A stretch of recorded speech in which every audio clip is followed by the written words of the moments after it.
యుద్ధం ప్రకటించారు, కానీ సైనికులు లేరు. ఇప్పుడు ఎలా యుద్ధం చెయ్యాలి? ఇది ఆదాయ పన్ను శాఖ ఉన్నతాధికారుల బుర్రలను తొలుస్తోన్న ప్రధాన ప్రశ్న. నోట్ల రద్దు తర్వాత బ్యాంకు ఖాతాల వడపోత ప్రక్రియ వేగం పుంజుకుంది. తెలుగు రాష్ట్రాల్లో కోటికి పైగా నగదు లావాదేవీలు జరిపిన అనుమానాస్పద ఖాతాలు 15,000 ఉన్నట్లు ఆదాయ పన్ను శాఖ గుర్తించింది. వాటిని లోతైన పరిశీలన చేసి వాస్తవాలను నిగ్గు తేల్చేందుకు సరిపడినంత సిబ్బంది లేకపోవడంతో ఉన్నతాధికారులు తలలు పట్టుకుంటున్నారు. నల్ల కుబేరుల భరతం పట్టేందుకు, దొంగ నోట్ల బెడద నుంచి బయటపడేందుకు గతేడాది నవంబర్ 8న కేంద్ర ప్రభుత్వం 1,500 నోట్లు రద్దు చేసింది. ప్రజల వద్ద ఉన్న నగదును బ్యాంకుల్లో డిపాజిట్ చేసుకోవడానికి డిసెంబర్ 31వ తేదీ గడువు విధించింది. 2.5 లక్షలకు పైగా డిపాజిట్ చేసినా ప్రతి ఖాతాదారుడు జవాబు చెప్పాల్సి ఉంటుందని ఆదాయపు పన్ను శాఖ ముందే హెచ్చరించింది.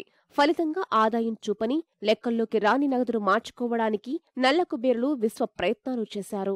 జన్ధన్ ఖాతాలతో పాటు అనామకుల ఖాతాల్లోనూ జమ చేసి కొత్త నోట్లు వచ్చిన తర్వాత డ్రా చేసుకుని సొమ్ము చేసుకున్నారు.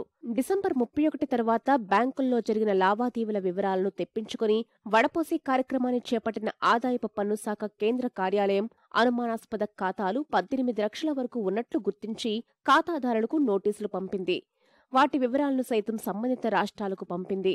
కేవలం 9 లక్షల మంది ఖాతాదారులు మాత్రమే నోటీసులకు సమాధానం ఇచ్చారు. మిగిలిన 9 లక్షల మంది స్పందించలేదు. ఈ నేపథ్యంలో అనధికారిక నగదు ఎవరైనా జమ చేసి ఉంటే ఆయా ఖాతాలను గుర్తించి ప్రధానమంత్రి గరీబ్ కళ్యాణ యోజన కిందకు తీసుకురావాలని నిర్ణయించారు. దీని కింద ఆయా ఖాతాల్లో ఉన్న సొమ్ములో 50% పన్నుల కింద ప్రభుత్వ ఖాతాల్లోకి జమ చేయాల్సి ఉంటుంది. మరో 25% ప్రధానమంత్రి గరీబ్ కళ్యాణ్ యోజన కిందకు, మిగిలిన 25% మాత్రమే ఖాతాదారుడు వాడుకునేందుకు వెసులుబాటు ఉంటుంది. తెలుగు రాష్ట్రాలకు చెందిన అనుమానాస్పద ఖాతాలు లక్షల్లో ఉండగా ₹1,00,00,000 అంతకు మించి లావాదేవీలు జరిపిన ఖాతాలు దాదాపు 15 ఉన్నట్టు గుర్తించారు. వీటన్నింటిలో అనధికారిక మొత్తాలు జమైనట్లు అనుమానిస్తున్న అధికారులు ఇప్పటికే నోటీసులు పంపించారు. మార్చి 31వ తేదీకి ఈ పథకం గడువు ముగుస్తుందని ప్రకటించిన కేంద్రం ఆశించిన స్పందన రాకపోవడంతో ఈ నెల 10వ తేదీ వరకు గడువు పెంచింది. ఇప్పటి వరకు దాదాపు 1000 మంది ఖాతాదారులు మాత్రమే ఖాతాల్లోని సొమ్మును PMGKY కిందకు తీసుకొచ్చేందుకు వీలుగా ఆదాయపు పన్ను శాఖకు లేఖలు ఇచ్చారు. మరో 14,000 మంది ఖాతాదారులు నోటీసులకు స్పందించలేదని తెలుస్తోంది.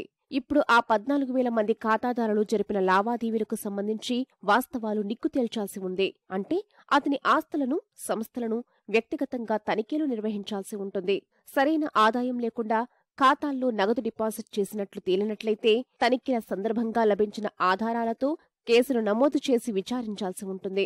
ఇంతమందికి సంబంధించి వాస్తవాలు తెలుసుకోవడానికి వ్యక్తిగత తనిఖీలు చేయాలంటే ఆదాయపు పన్ను శాఖ వద్ద తగిన సంఖ్యలో సిబ్బంది లేరు.